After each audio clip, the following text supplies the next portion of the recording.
चलिए अब खबरें विस्तार से। तो वहीं अब बात करें रूस और यूक्रेन के बीच, तो जो विवाद है वो लगातार बढ़ता जा रहा है, जहां पर खबर सामने आ रही है कि 9 नागरिक मारे गए हैं और 12 जगह यहां पर धमाके किए गए हैं।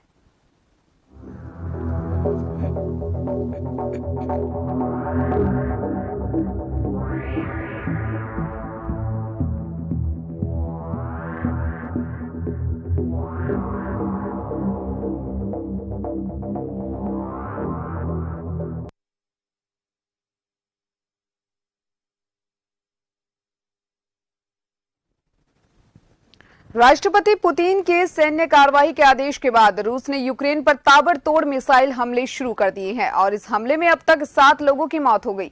वहीं ताजा जानकारी के अनुसार रूस ने यूक्रेन के 2 गांवों पर भी कब्जा कर लिया है।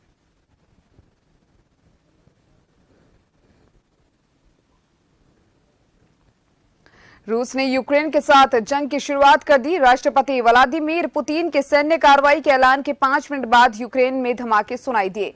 मीडिया रिपोर्ट्स के मुताबिक रूस ने यूक्रेन की 12 जगहों को निशाना बनाया। कीव में 2 जगह बैलिस्टिक मिसाइल से हमला किया गया और इसके बाद यूक्रेन में लोग दहशत में हैं और शहर और घर छोड़ रहे हैं। सड़कों पर कारों की लंबी कतारें लगी। कीव शहर में हवाई हमलों के बाद भारी नुकसान हुआ है।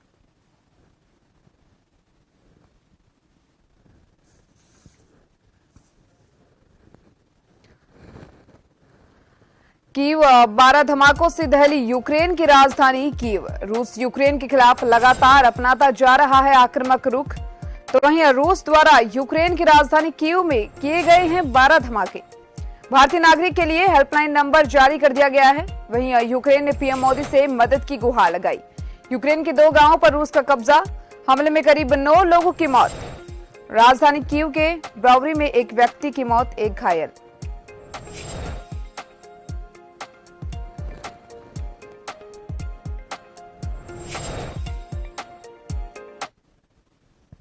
वहीं इस पर ज्यादा जानकारी के लिए मेरे साथ विदेश मामलों के जानकार करोड़ी सिंह जुड़ चुके हैं। आप बताइए कि जिस तरीके से हम लोग देख रहे हैं कि यहाँ पर रूस और यूक्रेन के बीच जो विवाद है वो बढ़ता जा रहा है, लोगों के मारे जाने की खबर है। तो वहीं बात करें यूक्रेन की, तो यूक्रेन भारत के प्रधानमंत्री नरेंद्र मोदी से गुहार लगा रहा है मदद की। क्या कुछ कहेंगे? देखिए, ऐसा है कि ये युद्ध की स्थिति बनती काफी दिनों से लग रही थी जी, और जिस तरह के अंतर्राष्ट्रीय स्तर पे स्थिति बन रही थी उससे लग रहा था कि यूक्रेन और रशिया के बीच में युद्ध हो सकता है जी। और युद्ध अब और ज्यादा भयानक होता दिख रहा है, क्योंकि लगभग 50 लोग मर गए हैं जी। 40 यूक्रेन के सैनिक और 10 सिविलियन की मौत हो चुकी है।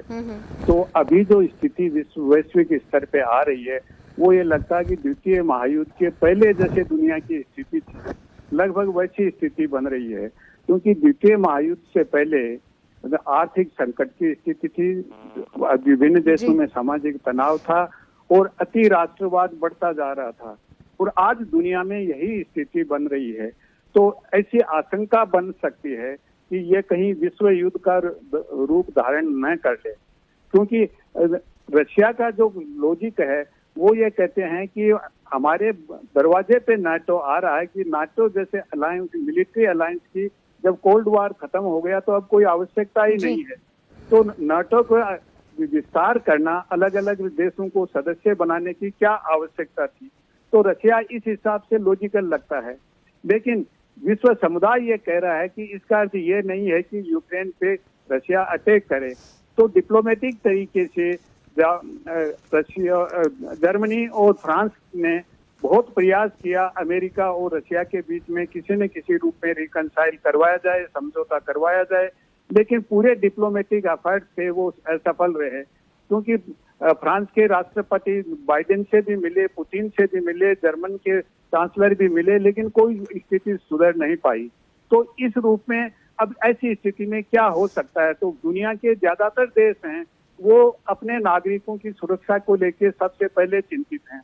उसके बाद ज्यादातर देश ये चाहते हैं कि संयुक्त राष्ट्र संघ को इस मामले में कुछ करना चाहिए, लेकिन संयुक्त राष्ट्र संघ ने एक जो साधारण लोकाचार की भाषा होती है वही बोल पाया। तो इससे लगता है संयुक्त राष्ट्र संघ कोई ज्यादा प्रभावशाली नहीं है।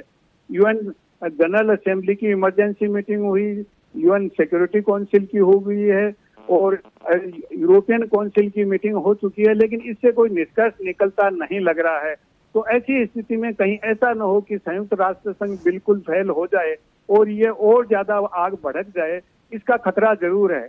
ऐसी स्थिति में जैसे यूक्रेन के राजदूत ने भारत से रिक्वेस्ट किया है और भारत को भारत की सभ्यता और भारत की भूमिका विश्व में रही है कोल्ड वॉर के टाइम में, वो याद दिलाते हुए कहा है कि भारत को एक सक्रिय भूमिका निभानी चाहिए। चीन ने भी एक साधारण शब्दों में कुछ कहा है, लोकाचार के रूप में कोई विशेष स्टेटमेंट नहीं दिया है।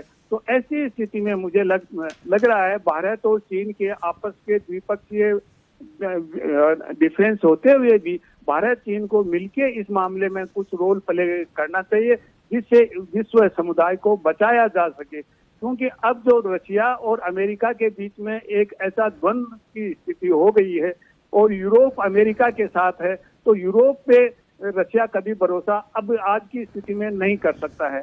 जबकि भारत और चीन रशिया के नजदीक हैं, भारत अमेरिका के भी नजदीक है, यूरोपीय देशों में भारत की अच्छी साख है।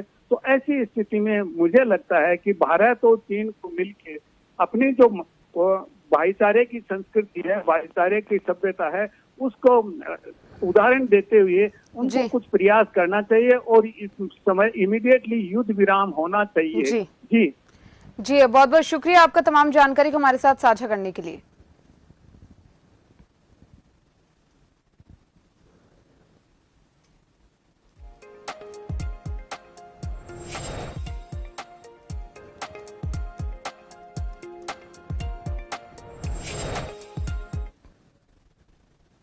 राष्ट्रपति पुतिन द्वारा सैन्य कार्रवाई के आदेश के बाद रूस ने यूक्रेन पर ताबड़तोड़ मिसाइल हमले शुरू कर दिए हैं और इस हमले में अब तक करीब 9 लोगों की मौत हो गई है। वहीं ताजा जानकारी के अनुसार रूस ने यूक्रेन के 2 गांवों पर भी कब्जा कर लिया है।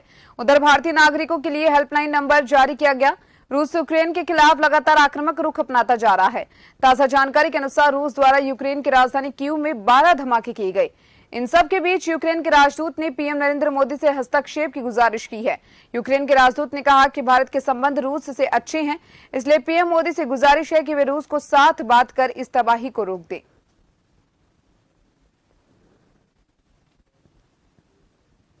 यूक्रेन के राष्ट्रपति की वैश्विक नेताओं से अपील, हथियार देकर रूस से लड़ने में करें मदद। बाल्टिक देशों के विदेश मंत्रियों की ये मांग, जहां कड़े आर्थिक प्रतिबंध के तहत रूस पर स्विफ्ट बैन लगे। यूक्रेन के रक्षा मंत्री की देशवासियों से अपील, जो हथियार उठा सकता है वो सेना में शामिल हो। यूक्रेन की तुर्की से अपील, रूस पर प्रतिबंध लगाएं। रूसी जहाजों के लिए समुद्री सीमा बंद करें। यूक्रेन में घुसी रूस की थल सेना। तो वहीं बॉर्डर गार्ड्स ने किया दावा, यूक्रेन का दावा, रूसी गोलीबारी में करीब 9 लोगों की मौत और लगभग 9 घायल। यूक्रेन के 2 गांवों पर रूस ने कब्जा कर लिया है। तो वहीं तबाह के यूक्रेन के एयरबेस और एयर डिफेंस, रूस का ये दावा है। यूक्रेन का दावा, मार गिराए 5 रूसी फाइटर जेट और हेलीकॉप्टर। रूसी हमले में यूक्रेन को हुआ भारी नुकसान, नाटो ने बुलाई आपात बैठक। तो वहीं विदेश मंत्री ने कहा, यूक्रेन अपना बचाव करेगा और जीत दर्ज करेगा। रूसी सेना ने कहा, हमने यूक्रेन के हवाई और मिलिट्री बेस को निशाना बनाया। बॉर्डर गार्ड्स ने किया दावा, यूक्रेन का दावा, रूसी गोलीबारी में करीब 9 लोगों की मौत, लगभग 9 घायल। यूक्रेन के 2 गांवों पर रूस ने किया कब्जा। रूस का दावा, तबाह किए यूक्रेन के एयरबेस और एयर डिफेंस। यूक्रेन का दावा, मार गिराए 5 रूसी फाइटर जेट और हेलीकॉप्टर। रूसी हमले में यूक्रेन को भारी नुकसान हुआ। तो वहीं नाटो ने आपात बैठक बुलाई। विदेश मंत्री ने कहा, यूक्रेन अपना बचाव करेगा और जीत दर्ज करेगा। तो वहीं रूसी सेना ने कहा, हमने यूक्रेन के हवाई और मिलिट्री बेस को निशाना बनाया। यूक्रेन में मार्शल लॉ का ऐलान, खाली करवाया गया कीव एयरपोर्ट। युद्ध अपराधी सीधे नरक जाते हैं, यूएन में रूसी समकक्ष के बोले यूक्रेन के राजदूत। संकट के बीच यूक्रेन से 182 भारतीय नागरिकों को लेकर लौटा एयर इंडिया का विमान। रूस यूक्रेन जंग के बीच शेयर मार्केट धड़ाम, सेंसेक्स 1400 अंक टूटा। यूक्रेन के राष्ट्रपति ने शांति बनाए रखने की सभी से अपील। यूक्रेन विवाद को लेकर बाइडेन ने कहा, हमले से होने वाली तबाही के लिए सिर्फ रूस जिम्मेदार। कीव पर क्रूज और बैलिस्टिक्स मिसाइलों में किया जा रहा हमला, गृह मंत्रालय ने की पुष्टि।